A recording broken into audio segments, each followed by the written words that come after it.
গল্প হলেও সত্যি। এখানে গল্প কম, ঘটনা বেশি শোনানো হয়। হ্যালো বন্ধুরা, welcome back to our channel. আশা করি তোমরা সকলে ভালো আছো। আজকের গল্পটি শেষ পর্যন্ত শুনে যদি তোমার ভালো লাগে তো প্লিজ চ্যানেলটিকে সাবস্ক্রাইব করে পাশে থাকা বেল আইকনটি প্রেস করে দিও। আর এরকম গল্প পাঠাতে চাইলে bengalibhoot123@gmail.com শেয়ার করো তোমার লেখা সেরা ইউনিক গল্পটি। চাইলে আমাদের ফেসবুক পেজেও জয়েন করতে পারো, ডেসক্রিপশনে সব লিঙ্ক দেওয়া থাকবে।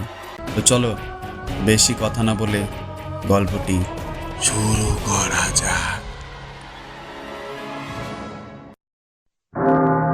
আজকের গল্পটি তোমরা শুনতে যাচ্ছ রিমা হালদারের লেখা প্রতিশ্রুতি। মৃত্যুর পরে ভালোবাসার প্রতিশ্রুতি বিশেষভাবে গভীর অর্থবাহী। এটি এমন একটি প্রতিশ্রুতি যা জীবনের চেয়েও বড় এবং মৃত্যুর সীমারেখাকে অতিক্রম করে। এই ধরনের প্রতিশ্রুতি প্রেমের চিরন্তনতা এবং এর সীমাহীন শক্তিকে নির্দেশ করে। এর মাধ্যমে বোঝানো হয় ভালোবাসা কেবল শারীরিক উপস্থিতির মধ্যে সীমাবদ্ধ নয়, এটি এমন এক শক্তি যা মৃত্যুর পরে আত্মার মধ্যেও অব্যাহত থাকে। নয়না ছোট্ট শহরের এক নিরিবিলি বাড়িতে বাস করত। তার জীবন ছিল অতীব সাধারণ, কিন্তু তার অতীত যেন ছিল এক গভীর বেদনায় আবৃত। কয়েক বছর আগে সে তার একমাত্র প্রেমিক অনিরুদ্ধকে হারিয়েছিল। মর্মান্তিক এক পথ দুর্ঘটনায় অনিরুদ্ধ মারা যায়। আর সেই দিনের পর থেকেই যেন নয়নার জীবন থেমে গিয়েছিল। তার হৃদয় যেন শূন্য হয়ে গিয়েছিল, আর সে কারো দিকে তাকাতে পারেনি। নয়নার দিন কাটছিল কেবল স্মৃতির মধ্যেই। কিন্তু হঠাৎ একদিন তার কাছে এক অদ্ভুত চিঠি আসে। সাদা খাম, ভেতরে এক সুন্দর হাতে লেখা চিঠি। কিন্তু সেই চিঠির মধ্যে এক অদ্ভুত জিনিস ছিল। চিঠিটি পড়তেই নয়নার চোখ বিস্ময়ে বড় হয়ে যায়। এতে লেখা ছিল, আমার নয়না, তুমি কি আমায় ভুলে গেছো? আমি এখনো তোমার জন্যই অপেক্ষা করছি। আমাদের কথা ছিল আমরা একে অপরকে ছেড়ে কখনো যাব না। তুমি কি সেই প্রতিশ্রুতি মনে করতে পারছো না? আমি ফিরে এসেছি এবং এবার তোমার কাছ থেকে দূরে যাওয়ার কোনো উপায় নেই।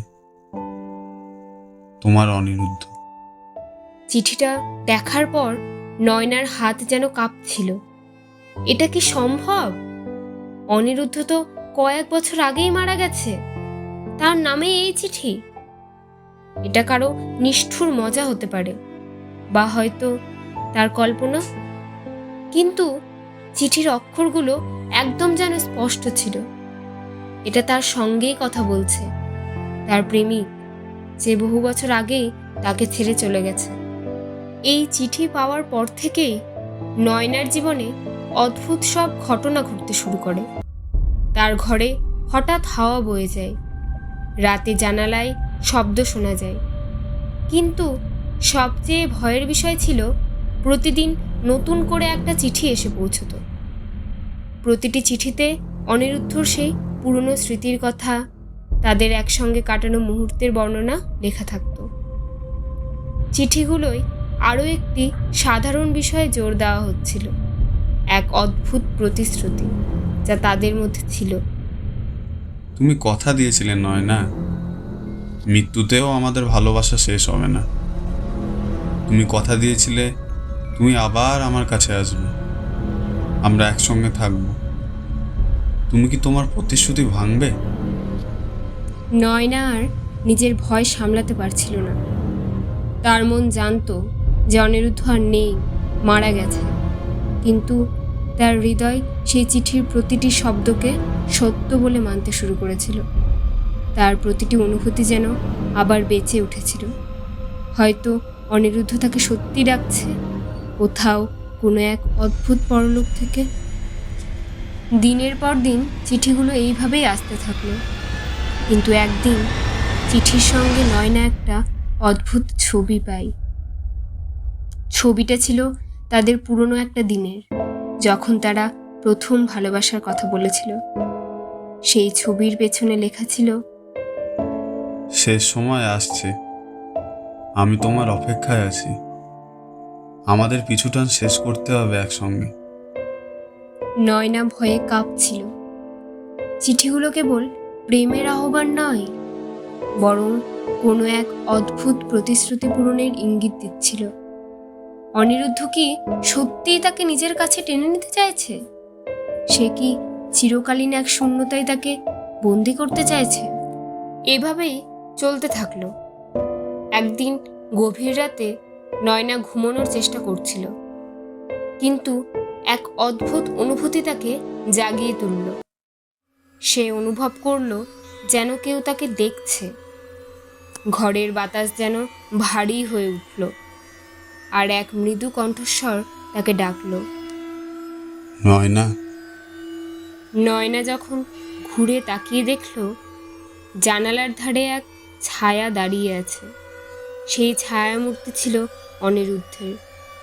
মেঘলা আলোর মাঝেও তার মুখ যেন স্পষ্ট ছিল, কিন্তু সেই মুখে ছিল কোনো উষ্ণতা নয়, বরং শীতল ভয়ঙ্কর এক চাহনি। তুমি আমার কথা ভুলে গেছো? আমরা প্রতিজ্ঞা করেছিলাম নয়না। অনিরুদ্ধের কণ্ঠস্বর যেন বাতাসের মধ্যে মিশে যাচ্ছিল। তুমি প্রতিশ্রুতি ভেঙেছ। তুমি কথা দিয়েছিলে মৃত্যুর পরও আমরা একসঙ্গে থাকব। এখন আমি ফিরে এসেছি তোমার সঙ্গে সেই প্রতিশ্রুতি পূরণ করতে।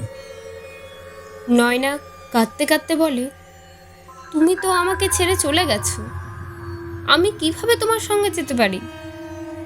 অনিরুদ্ধের ছায়া ধীরে ধীরে নয়নার দিকে এগিয়ে আসে। তুমি ভুলে যাচ্ছ নয়না, তুমি নিজেই তো বলেছিলে আমরা একে অপরকে ছেড়ে যাব না। এবার তুমি আমাকে ছেড়ে যেতে পারবে না। নয়না বুঝতে পারল এই চিঠিগুলো কেবল এক প্রেমিকের ডাক ছিল না, বরং এক অভিশপ্ত প্রতিশ্রুতির আহ্বান ছিল। মৃত্যুর পরও অনিরুদ্ধ তাকে চিরকাল তার পাশে রাখতে চাইছিল। তার আত্মা এখনও মুক্তি পায়নি, আর নয়না ছাড়া সে মুক্তি পাবে না। নয়না জানতো তাকে কিছু একটা করতে হবে। সে নিজের মনকে শক্ত করে এবং ঠিক করে অনিরুদ্ধের এই ছায়া থেকে নিজেকে মুক্ত করবে। নয়না একজন পুরনো সাধুর কাছে যায়, যে সব ধরনের আত্মার সম্পর্কে জানতো। সাধু তাকে বলে, তোমাকে সেই প্রতিশ্রুতি ভাঙতে হবে, অন্যথায় তার আত্মা তোমাকে ছেড়ে যাবে না। সাধুর পরামর্শ মতো নয়না একদিন পুরনো শ্মশানে যায়, যেখানে অনিরুদ্ধের শেষকৃত্য হয়েছিল। সেখানে গিয়ে এক আগুনের সামনে দাঁড়িয়ে অনিরুদ্ধর ছায়াকে ডাকে। ছায়া ধীরে ধীরে তার সামনে হাজির হয়। আগুনের আলোর মধ্যে তার মুখটা যেন আরো ভয়ঙ্কর দেখাচ্ছিল। আমি মুক্তি চাই নয়না। নয়না তখন বলে ওঠে, আমি তোমাকে মুক্তি দিচ্ছি অনিরুদ্ধ, আমাদের প্রতিশ্রুতি ভাঙছি। আমি জীবিত আর তুমি মারা গেছো। আমি তোমার জন্য অপেক্ষা করতে পারি না। তোমার মুক্তি আমার কাছ থেকে নয়, বরং তোমার নিজের শান্তির জন্য। ভালো থেকো। এক মুহূর্তের জন্য বাতাস যেন স্তব্ধ হয়ে যায়। আগুনের শিখা আরো উজ্জ্বল হয়ে ওঠে, আর অনিরুদ্ধের ছায়া ধীরে ধীরে মিলিয়ে যেতে শুরু করে। তার চোখে যেন শান্তির আভা ফুটে ওঠে। ধন্যবাদ নয়না, এবার আমি মুক্তি পেতে পারবো। অনিরুদ্ধের কণ্ঠস্বর বাতাসের সঙ্গে মিশে যায়, আর ছায়ামূর্তিটি চিরতরে যেন অদৃশ্য হয়ে যায়। নয়না জানতো অবশেষে তার ভালোবাসা আর সেই অভিশপ্ত প্রতিশ্রুতি থেকে মুক্তি পেয়েছে। মৃত্যুর মধ্যেও যে ভালোবাসা বেঁচে থাকে তা কখনো কখনো খুব ভয়ঙ্কর হতে পারে, কিন্তু সে অবশেষে শান্তি খুঁজে পেয়েছে। এতক্ষণ গল্পটি শোনার জন্য ধন্যবাদ।